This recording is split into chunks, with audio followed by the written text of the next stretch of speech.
Assalamualaikum warahmatullahi wabarakatuh. Kembali lagi dengan saya Widya Akila dengan NIM 8605649998. Pada kesempatan kali ini saya akan membahas isu-isu kontemporer dalam pendidikan nasional dengan mengaitkannya pada pilar-pilar pendidikan menurut Ki Hajar Dewantara.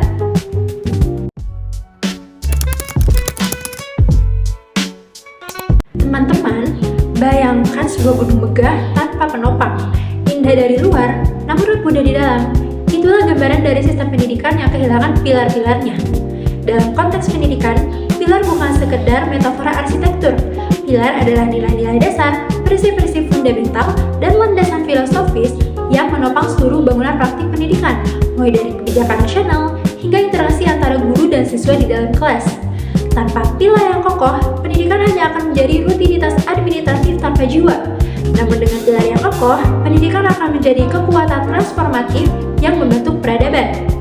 Dan salah satu pemikir yang paling dalam merumuskan pilar-pilar pendidikan di Indonesia adalah Ki Hajar Dewantara, yaitu Bapak Pendidikan Nasional kita.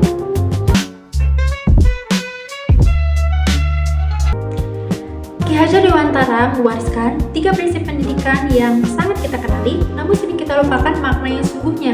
Yang pertama, ing ngarso sung tulodo, yang artinya di depan memberi teladan. Seorang pemimpin atau guru yang berada di depan harus memberikan contoh yang nyata, bukan hanya sekedar kata-kata, tetapi juga dalam perilaku, sikap, dan integritas dalam hidupnya sehari-hari. Lalu yang kedua, ing madia mangun karso, yang artinya di tengah membentuk kehendak. Ketika seorang guru berada di antara peserta didik, ia bukan lagi seorang komandan, tetapi seorang motivator yang menyalakan semangat, memupuk keberanian bertanya, dan membangun kemauan dari dalam diri setiap siswa. Lalu yang ketiga, tuturi handayani, yang artinya di belakang memberi dorongan. Seorang guru yang bijak tahu kapan harus melepas, membiarkan siswanya untuk berjalan sendiri, tetapi tetap hadir di belakang sebagai penopang dan penguat untuk siswanya ketika dibutuhkan. Ketiga pilar ini bukan urutan waktu, tetapi 3 posisi dinamis yang harus diambil seorang guru sesuai kebutuhan muridnya. Inilah pilar kepemimpinan pedagosis yang melampaui zamannya. Kini pertanyaannya, masihkah prinsip Ki Hajar Dewantara relevan di era digital yang penuh disrupsi ini? Jawabannya justru semakin relevan, namun dengan tantangan yang lebih besar. Contohnya soal keteladanan digital. Di era pembelajaran daring, guru tidak bisa mengajarkan disiplin hanya dengan hadir tepat waktu di dalam kelas. Ia harus menjadi teladan dalam etika bermedia sosial, kejujuran dalam akademik daring, dan cara penggunaan teknologi yang bijak.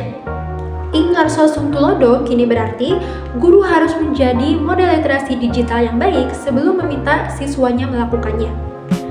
Lalu tantangan terbesarnya, peran guru kini tengah bergeser. Di era di mana informasi ada di mana-mana, guru bukan lagi satu-satunya sumber pengetahuan. Kini tugas guru adalah membentuk cara berpikir, bukan hanya sekedar menyampaikan isi.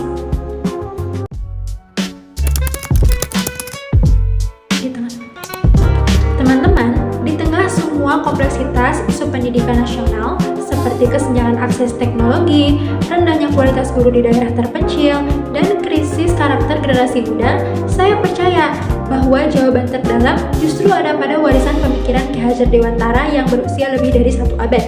Mengapa? Karena ketiga prinsipnya bukan tentang metode mengajar, melainkan tentang hubungan manusia. Dan hubungan manusia tidak pernah usang. Tidak peduli seberapa canggih teknologi berkembang. Pendidikan yang teladan adalah pendidikan yang memotivasi dari dalam dan mendorong kemandirian. Itulah yang dibutuhkan anak-anak Indonesia saat ini. Bukan hanya sinyal internet yang kuat, bukan hanya kurikulum yang padat, dan bukan hanya gedung sekolah yang megah. Sebagai calon guru, saya mengajak kita semua untuk menjadikan 3 prinsip ini bukan hanya sekedar slogan yang ditempel di dinding kelas, melainkan cara hidup yang benar-benar dihayati dan ada di setiap langkah kita mendidik. Karena pada akhirnya, pendidikan yang terbaik adalah memanusiakan manusia. Itulah inti dari seluruh pemikiran Ki Hajar Dewantara. Cukup sekian yang dapat saya sampaikan. Mohon maaf bila ada kesalahan. Terima kasih. Wassalamualaikum warahmatullahi wabarakatuh.